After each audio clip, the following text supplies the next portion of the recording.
Aujourd'hui, la culture de sécurité, c'est quelque chose qui est à l'agenda des entreprises.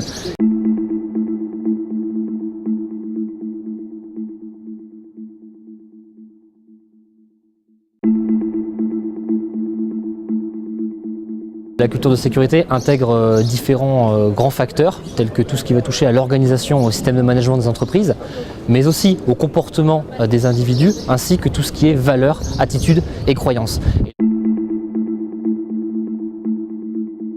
La culture de sécurité, c'est un système qui est assez global et assez générique.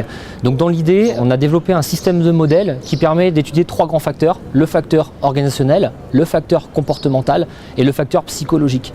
Donc ce système de modèles évalue ces différents facteurs les uns après les autres afin de les comparer dans une vision croisée à travers des grandes variables communes. Le fait d'avoir croisé les différents facteurs explicatifs nous permet de confronter sur des variables communes notre système de culture de sécurité. Par exemple, un exemple concret, sur la variable formation, on va se rendre compte qu'au niveau de la partie document unique, les formations sont existantes sur le poste de travail. On va se rendre compte au niveau de la conformité réglementaire que les formations sont effectivement faites.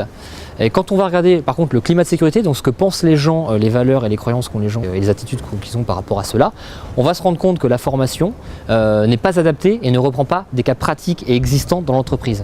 Donc aujourd'hui, l'intérêt, c'est de croiser tous ces facteurs afin de faire un condensé pour donner un résultat sur une seule variable et améliorer les plans d'action qu'on appelle croisés.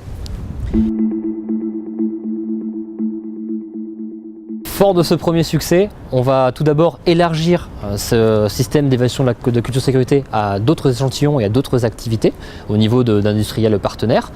L'autre point, c'est qu'on va intégrer de nouveaux facteurs dans l'évaluation de la culture de sécurité, notamment à travers le retour d'expérience qu'on va intégrer dans notre référentiel.